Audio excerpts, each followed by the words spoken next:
Wedding purchase നടത്തുന്നവരിൽ നിന്നും നറുക്കെടുപ്പിലൂടെ ഭാഗ്യശാലികൾക്ക് മുഴുവൻ തുകയും തിരികെ നൽകുന്നു. Emmanuel silks, M space shopping centre, മേലെ പട്ടാമ്പി. അന്താരാഷ്ട്ര ചലച്ചിത്രമേളയുടെ ഭാഗമായുള്ള ടൂറിംഗ് ടാക്കീസ് വിളംബര ജാഥയ്ക്ക് പട്ടാമ്പിയിൽ സ്വീകരണം. വലിയ മാറ്റങ്ങളിലൂടെയാണ് സിനിമാ ലോകം കടന്നുപോകുന്നതെന്ന് സ്വീകരണ യോഗം ഉദ്ഘാടനം ചെയ്ത് സംസാരിക്കവേ മുഹമ്മദ് മോഹസിൻ MLA അഭിപ്രായപ്പെട്ടു.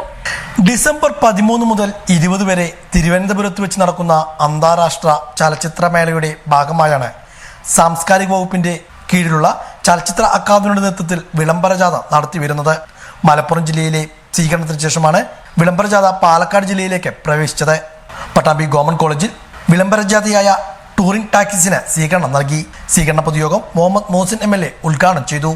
സിനിമാ ലോകം ഇന്ന് വലിയ മാറ്റങ്ങളിലൂടെയാണ് കടന്നുപോകുന്നതെന്നും സമൂഹത്തിന് വേണ്ടി സാംസ്കാരികപരമായി സിനിമ പ്രവർത്തിക്കുന്നുണ്ടെന്നും മുഹമ്മദ് മോഹസിൻ MLA ഉദ്ഘാടന പ്രസംഗത്തിൽ സൂചിപ്പിച്ചു.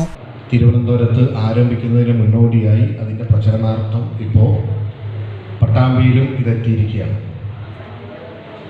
പട്ടാമ്പിയിൽ എത്തിയതിൽ വളരെ സന്തോഷമുണ്ട്. കുറച്ചുകൂടെ ആളുകളൊക്കെ ഉണ്ടാവുന്ന രീതിയിലേക്ക് നമുക്ക് ചെയ്യാമായിരുന്നു. പക്ഷേ ലാസ്റ്റ് വളരെ കുറവ്, ഇന്നലേക്ക് അറിഞ്ഞ ആളുകളാണ് കൂടുതൽ. നമുക്ക് ചെറിയൊരു പ്ലാനിങ്ങിൻ്റെ ഒരു കുറവ് ഉണ്ടായിട്ടുണ്ട്. എന്നിരുന്നാലും വലിയൊരു കമ്മ്യൂണിറ്റി പട്ടാമ്പിയിൽ സിനിമയെ ഗൗരവത്തോടു കൂടി കാണുന്ന ഒരു കമ്മ്യൂണിറ്റി ഉണ്ട്. നമുക്കെല്ലാവർക്കും അറിയാം, സിനിമ ഒരു ആർട്ട് ഫോം ആയിട്ടാണ് വന്നതെങ്കിലും അത് പിന്നീട് കേവലം ഒരു ആർട്ട് ഫോമിൻ്റെ അപ്പുറത്തേക്ക് വലിയ മാനങ്ങൾ സിനിമയ്ക്കുണ്ടായിട്ടുണ്ട്.